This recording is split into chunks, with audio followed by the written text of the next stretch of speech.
panawagan ng Marcos resign at bumaba ka na sa pwesto sapagkat hindi na babagay sa ating bansa na merong presidenteng bangag na wala sa tamang pag-iisip. Yan ay hindi galing sa kung sino-sinong Pilipino. Yan ay galing mismo sa bungangan ng kanyang kapatid na si Amy Marcos na si Bongbong Marcos ay bangag at adik.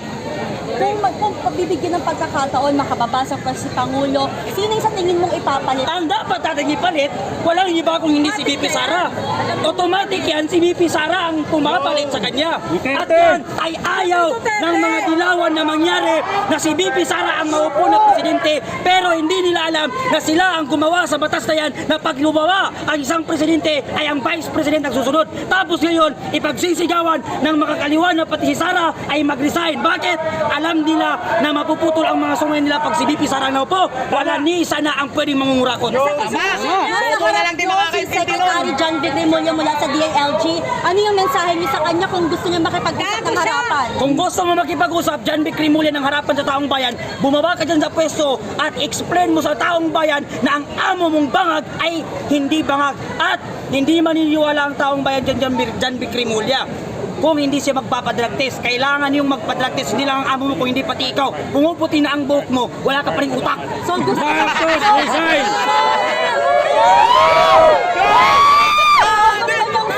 yung sinasabi ni Senator Amy Marcos, Yes. si Pangulo, bakit? Kung gusto nila na ang taong bayan ay maniwala pa sa kanila, kailangan nilang gawin yon para maipakita taong bayan na totoo na ang binibintang sa kanila ay hindi totoo. Nagsasagawa na yung ICI ng investigasyon sa mga anyumang Hindi naman pinakita eh. Okay, taong bayan, walang paniniwala sa ICI. Bakit? Ang ICI, ginagawa nila ngayon ni state witness si Martin Romualdez, na alam naman natin na si Martin Romualdez ay isang malaking magnanakaw at ang ICI ay isang bayad na departamento ni Bongbong Marcos na hindi maglalabas ng katotohanan.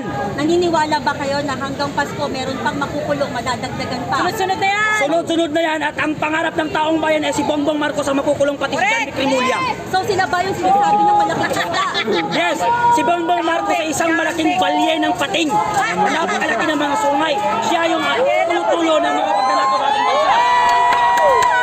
Alam nyo, kaya ko sinasabi na si Bongbong Marcos ang pinakaulo ng mga kurakot. Kaya ko sinasabi na si Bongbong Marcos ay isa sa pinakaulo ng kurakot dahil siya ang umaaproba sa lahat ng project at sa lahat ng budget. Si Bongbong Marcos ang pumipirmahan yan bago mapunta doon sa Senado ng mga kurakot. May mga sinabi sila na kasawal ng Pangulo.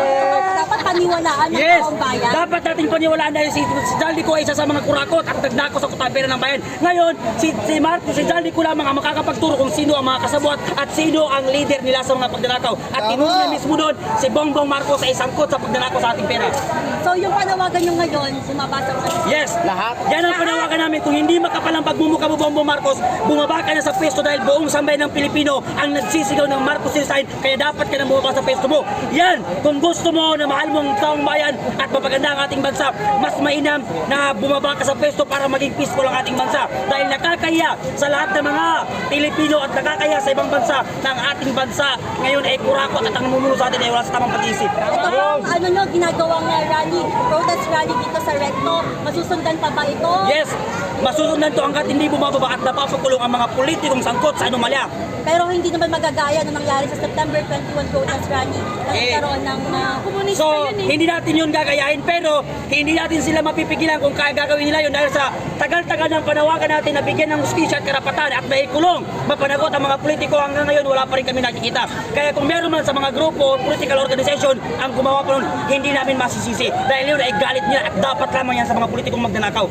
Salamat sir. Wala po kayo saan sir? Wala ako sa Mindanao, kaya kung ang balay sila sa lubong ko, yung sub pinapakain ng NBI. Ayun! Mga Jan! Ipakita si Jan Vic Remulla andun! Si Jan Vic Remulla andun, ipakita niyo! Nakipag-usap naman po kanina sa kanya kasi nagmamic siya kanina eh. Sabi na. Hindi ako pwede makipag-usap sa isang tuta na ulol. Hindi siya bumababa. Kung gusto niya makipag-usap, dito siya bumaba. Kung gusto niya, magsutukan pa kami. Yan ang Mindanao. Salamat po. Salamat. Maraming salamat. Maraming salamat. Mabuhay tayo mga Pilipino! Maraming salamat. Ayan, kasama Verdes. Kasama Verdes.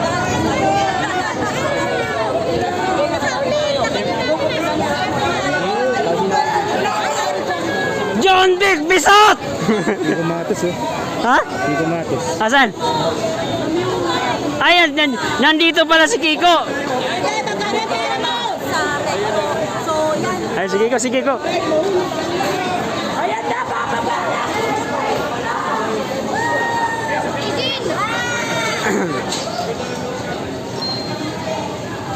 Ano, dito pala si Boss Kiko. Mamaya na, nag-video pa yun. Okay. Hindi ko matas to. Ayan, nandito yung ating boss. Ah, nandito. Mahulog sana! Wag! Bibidyo ako pa to eh. Ano po yan? Ito nga to. Ano po yan? Influencer.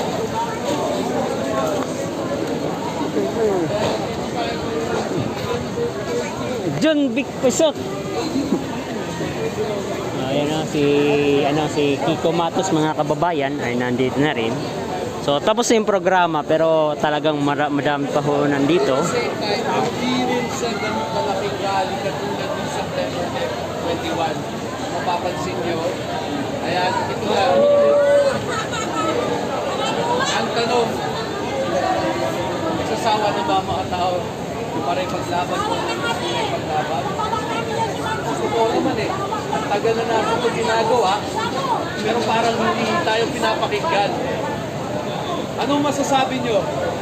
Tutuloy pa ba natin itong laban na to? Tuloy!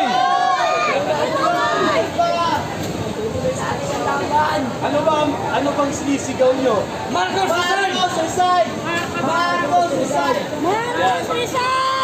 Hindi ka na Ang pwede! sinisigaw nila ay Marcos resign. Pero ang tanong, magre-resign ba si Marcos dahil 2 taon na lang eh, malapit na eh. Kasi pag nag-resign siya, di parang inamin niya yung mga kasalanan, di ba?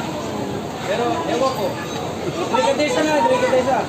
Delikadesa. delikadesa na lang. Oo, delikadesa na lang para lang sa lahat na nasalanta, ang bagyo, ng baha, Na korupsyon. ng korupsyon. Mga magnanakaw! Pagkain ka sa pangyayaman ng nakaw! Mga walang niya! Walang niya! Pagkain ka, pinakain ka sa mga nila! Bayan galing sa pinakabayan! Ay, sir! Tapos, tripay ka sa kanila! Tinatay din ka na naman sa pagkain sana! Nakalpain kayo! Pati, sino mga nagkaroon? Patay ka na! Nakalpain kayo! Babaan mo! Baba! Hindi mo magsama ang baba!